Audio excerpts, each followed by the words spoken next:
फैजान बाबू ने एक इदारा खोला है। आप लोग अगर अपनी अपनी बेटियों को पढ़ा लिया तो समझ जाना और गिन लेना, जितनी बेटियों को आपने तालीम दिया उतने इदारे आपने खोल दिए। आपको पढ़ाने की जरूरत है। और मेरे गार्जियन हजरात, मेरे अब्बू जान, मेरे चाचा जान, हम लोग नमाज के लिए, रोजा के लिए जिस तरह तबलीग करते हैं, उसी तरह से ये तबलीग के तरह से ही आप एक तबलीग तालीम के लिए भी करें, एक तबलीग तालीम के लिए भी करें। आप 4-5 लोग मिलके घर घर दस्तक दें, पूछे, अरे जैद, अरे कलवा, अभी स्कूल का टाइम है, तुम्हारा बच्चा घर में और गांव में क्यों खेल रहा है बाबू? ये सब करने की जरूरत है, तालीमी बेदारी लाने की जरूरत है। जो गार्जियन सक्षम है, जिसकी इकोनॉमिकल कंडीशन अच्छा है, वो Iqra Model School, Edu Valley School में पढ़ लेता है। हमारे मरहूम हजरत मौलाना साहब कासमी साहब को अल्लाह जन्नत नसीब करे, वो कहा करते थे हर तकरीर में कि एक एमएलए का बेटा अगर एमएलए बन जाए तो डेवलपमेंट नहीं कहेंगे, एक डॉक्टर का बेटा अगर डॉक्टर बन जाए तो तरक्की नहीं कहेंगे, टीचर का बेटा अगर टीचर बन जाए तो तरक्की नहीं कहेंगे, इंजीनियर का बेटा भी अगर इंजीनियर बन जाए तो तरक्की नहीं कहेंगे। जिस दिन भरखंडवाड़ी जैसे गांव से एक मजदूर क्लास का बेटा डॉक्टर बन जाएगा, उस दिन हम कहेंगे कि हमारा सीमांचल आगे बढ़। वो बच्चा जो नीचे लेवल के हैं, जिनकी इकोनॉमिकल कंडीशन खराब है, जिनके अब्बू इकरा मॉडल स्कूल में पेमेंट या फी नहीं दे सकते हैं, वो कहां जाएं? साहब, सत्ता में बैठे हुए मास्टर मुजाहिद साहब जैसे हमारे लीडरान की सरकार ने सैकड़ों की तादाद में अलग अलग गांव और पंचायत के कोने कोने में सरकारी इदारा खोल के रखा है, लेकिन हमारे दिमाग में यह भी डाला जा रहा है कि सरकारी स्कूल में पढ़ाई नहीं हो रही है।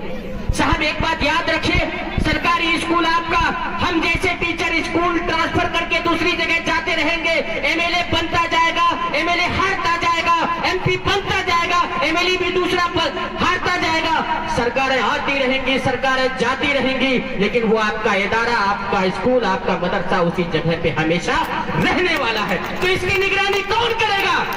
चाय पान की दुकान में आप बोलने से काम नहीं चलेगा कि सरकारी शिक्षक पढ़ाते नहीं है, सरकारी स्कूल में पढ़ाई नहीं होती है। आपको सरकारी स्कूलों की निगरानी करनी होगी। घर से निकलकर स्कूल टाइम में आपको वहां के एचएम हेड मास्टर की खैरियत लेना होगा।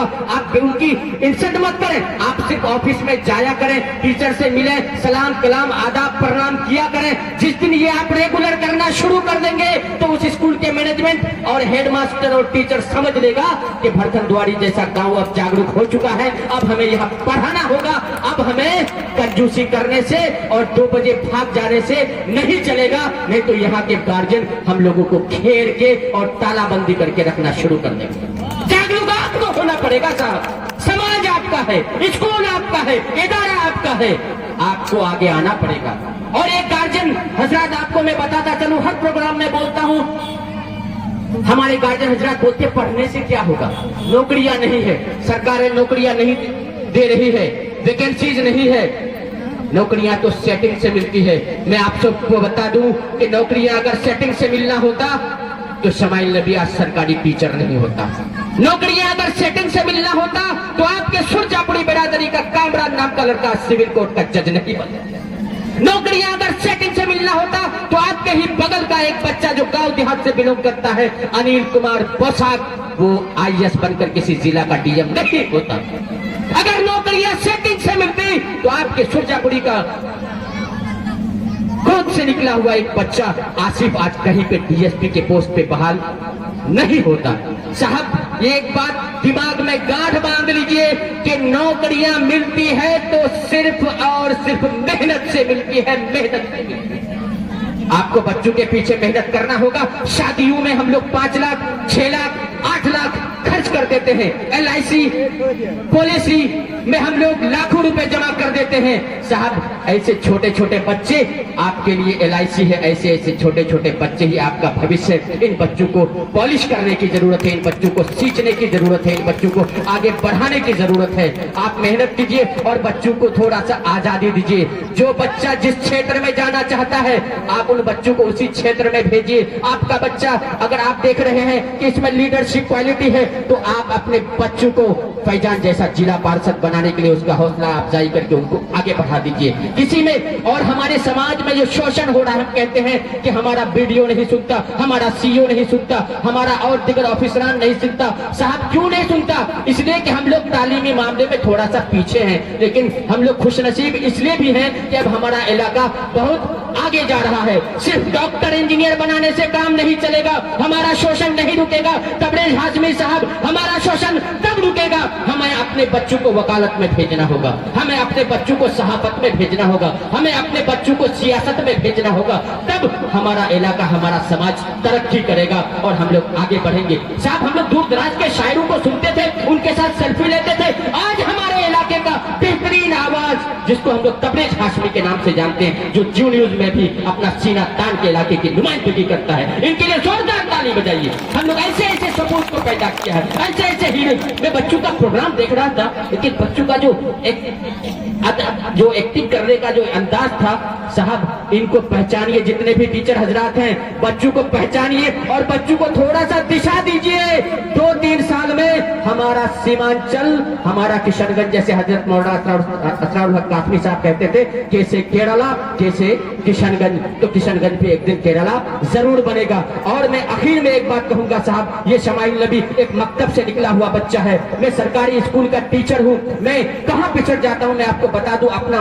मैं सरकारी स्कूल की बहुत सारी सुविधाएं दे रही है। जो बच्चे इकोनॉमिकल कंडीशन जिनके खराब है, वैसे गार्जियन को मैं कहना चाहूंगा, आप सरकारी स्कूल भेजना शुरू करें, उनकी निगरानी शुरू करें और बच्चों को पढ़ाना शुरू करें। और मकतब, जो मौलवी है हमारे गांव के, मौलाना है, मुंशी है, मकतब से निकला हुआ बच्चा शमाइल आज जो बोल पा रहा है, तो ये किसी स्कूल नहीं, सबसे पहले मकतब के मुंशी का देन है, मौलवी का देन है कि मैं आप सबके बीच में खड़ा होकर के मैं बोल पा रहा हूँ। वो मकतब के दौर को चालू करने की जरूरत है। आप रखिए ट्यूटर, आप रखिए ट्यूशन मास्टर, आप रखिए किसी गुरुकुल के गुरु को और अपने बच्चों को सुबह शाम पढ़ने की आप तारीफ कीजिए, बच्चों को समझाइए। हम लोग पढ़ाते हैं अच्छे से सरकारी स्कूल के मास्टर साहब, लेकिन 5 दिन लगातार बच्चे आते हैं, फिर 4 दिन के लिए गायब हो जाते हैं। जो टास्क देते हैं वो टास्क बच्चे पूरा नहीं करते हैं। क्यों पूरा नहीं करते हैं? कि उनका निगरानी करने वाला सुबह शाम कोई नहीं। आप लोग 50 रुपए 100 रुपए करके जमा कीजिए और 20-25 बच्चों को इकट्ठा कीजिए, उसके लिए एक मुंशी, एक मौलाना रखा कीजिए, फिर देखिए कि हमारा सीमांचल इलाका कितना जल्दी तरक्की कर रहा। आप सबको थोड़ा सा तालीमी मैदान में आगे आना पड़ेगा। स्कूलों की निगरानी कीजिए, मदारिस की निगरानी कीजिए। जो टीचर टाइम पे नहीं आता, अच्छे से नहीं पढ़ाता, आपको उतना क्लास भी लगाने की जरूरत नहीं है। सिर्फ टीचर से जाके कहिए कि मेरा बेटा 6 माह से ABCD ही पढ़ रहा है साहब, आगे क्यों नहीं पढ़ रहा? आपको जाना होगा। आप उनकी बेइज्जती मत कीजिए। आप जाके पूछे, मास्टर साहब मोर छोटा तो हमेशा ABCD पढ़ो, आगे कुछ पढ़ भी नहीं करो। इस तरह से लगातार 1 महीना कीजिए। वैसे टीचर जो नजरअंदाज करते हैं तालीम को, वो पढ़ाना शुरू कर देगा और समाज में क्रांति आ जाएगा।